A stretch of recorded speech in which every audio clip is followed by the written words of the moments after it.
Okay right. So ఇంతకుముందు మనం ఏది స్టేట్స్ వాటి గురించి చూసినాం. తర్వాత ఏమేమి స్టేట్స్ ఉందో ఆ లైన్ పోతుంది, 23.2 డిగ్రీలు, 26.5 అవన్నీ చూసినాం కదా, 66.5 లైను. ఓకే సార్ చూద్దాం.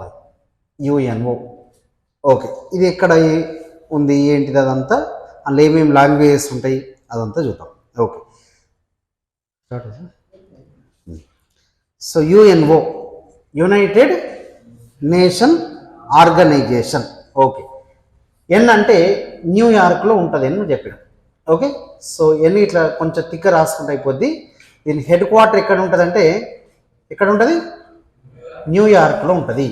హెడ్ క్వార్టర్ న్యూయార్క్లో ఉంటుంది. దీన్ని మనం ఐక్యరాజ్య సమితి అంటాం. కొంచెం తెలుగులో వినండి, ఎందుకంటే most of the Telugu medium కాబట్టి. సో దీని హెడ్ క్వార్టర్ న్యూయార్క్లో ఉంటుంది, యుఎన్ఓ. ఇది సెకండ్ వరల్డ్ వార్ తర్వాత ఏర్పాటు చేయడం జరిగింది. ఎగ్జామ్లో ఏమడతారంటే, దీని గురించి మొత్తం మీరు బ్రీఫ్గా చదవద్దు. ఎగ్జామ్లో పాయింట్ ఆఫ్ వ్యూ ఏమడతారంటే, ఇక్కడ ఎన్ని లాంగ్వేజెస్ వాడతారు, యుఎన్ఓ అఫీషియల్ లాంగ్వేజెస్ ఎన్ని అంటాడు.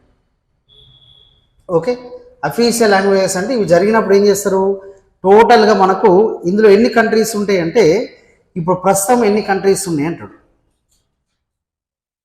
ఓకే, ఎన్ని కంట్రీస్ ఉన్నవి, అందులో ఏమేమి లాంగ్వేజెస్ మాట్లాడతారండి. టోటల్గా మనకు ఎన్ని లాంగ్వేజెస్ ఉన్నాయి, 22 లాంగ్వేజెస్ ఉన్నాయి. ఇండియాలో 22 భాషలు ఉన్నాయి.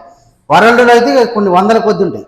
బట్ ఇలా మాట్లాడే భాషలు ఏంటంటే ఎట్లా గుర్తుపెట్టుకోవాలి చెప్తాను చూడండి, చాలా సింపుల్. మనం ఏసీలో ఉంటే ఎట్లుంటుంది, ఫ్రిడ్జ్లో ఉన్నట్టు ఉంటుంది. ఏసీ ఫ్రీజ్ అని గుర్తుపెట్టుకోవాలి. ఏసీ ఫ్రీజ్, ఇది కోడ్ అంతే. ఏ అంటే ఏంటిది, అరబిక్. ఏ అంటే అరబిక్. సి అంటే ఏంటిది, చైనీస్. చైనీస్ అంటాం. C means Chinese. చైనా వాళ్ళు మాట్లాడే భాషను చైనీస్ అంటాం. బట్ యాక్చువల్గా వాళ్ళు మాట్లాడే భాష ఏంటంటే మాండరిన్ అంటాం. మాండరిన్. ఓకే, చైనా వాళ్ళు మాట్లాడే భాష ఏంటంటే మాండరిన్. ఇప్పుడు ఇండియా వాళ్ళు ఇంగ్లీష్ మాట్లాడతారా, హిందీ మాట్లాడతారు కదా, తెలుగు మాట్లాడతారు, ఇంకా వేరే మాట్లాడతారు. చైనా వాళ్ళు మాత్రం చైనీస్ అంటాం, వాళ్ళని చైనీస్ అంటాం. వాళ్ళు యూజ్ చేసే లాంగ్వేజ్ మాండరిన్ అంటాం. ఓకే, సో ప్రపంచంలో ఎక్కువ మంది వాడే భాష ఏంటిది, మాండరిన్. చైనా వాళ్ళే కదా, ఎందుకంటే జనాభా. ఇప్పుడు ఇండియా, ఫస్ట్ అయితే చైనానే కదా. ఓకే, నెక్స్ట్ ఎఫ్ అంటే ఏంటిది, ఫ్రెంచ్. ఫ్రాన్స్ వాళ్ళు మాట్లాడే భాషను ఫ్రెంచ్ లాంగ్వేజ్ అంటాం. ఓకే, నెక్స్ట్ ఆర్ అంటే రష్యన్. ఆర్ అంటే రష్యన్. ఈ అంటే ఇంగ్లీష్. ఈ అంటే ఇంగ్లీష్. ఎస్ అంటే స్పానిష్. ఎస్ అంటే స్పానిష్. సో యుఎన్ఓలో ఎన్ని భాషలు మాట్లాడతారు, 1 2 3 4 5 6. ఇవి కంటే ఎక్కువ రాదు. మనం పోయి హిందీలో మాట్లాడితే ఎవరు పట్టించుకోవడం కదా, మాట్లాడనియరు ఫస్ట్. సో ఎగ్జామ్ ఏమడగచ్చు, యుఎన్ఓలో లేని లాంగ్వేజ్ ఏది అంటాడు. ఇప్పుడు హిందీ, ఉర్దూ, ఇంకా చాలా ఉన్నాయి కదా భాషలు, అవి లేవు అన్నట్టు. ఓకే, వీటి మాత్రమే మాట్లాడతారు.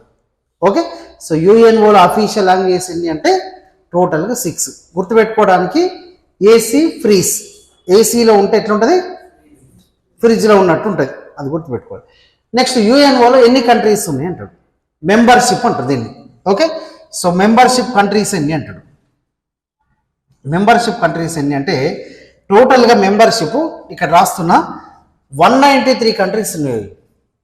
ప్లస్ ఒక 2 అబ్జర్వేషన్ ఉన్నాయి, అంటే చేరన్నా లేదా అంటే అబ్జర్వేషన్ పెడతారు, వాటికి సంబంధించిన క్వాలిటీస్ ఉంటే అలా ఫిట్ చేస్తుంది.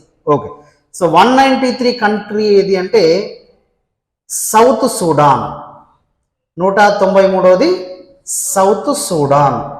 194 ఏది అంటాడు, 195 ఏది అంటాడు. ఓకే, సో 194 కంట్రీ ఏది అంటే పాలస్తీనా. 195 ఏదంటే వియత్నాం. 195 ఇది వియత్నాం. సో ఈ కంట్రీస్ యుఎన్ఓలో ఉన్నాయి. టోటల్గా యుఎన్ఓలో 193 + 2 అనే కంట్రీస్ ఉన్నాయి. 2 ఏమో అబ్జర్వేషన్ ఉన్నాయి. ఇవి వస్తే మనం చదువుతాం.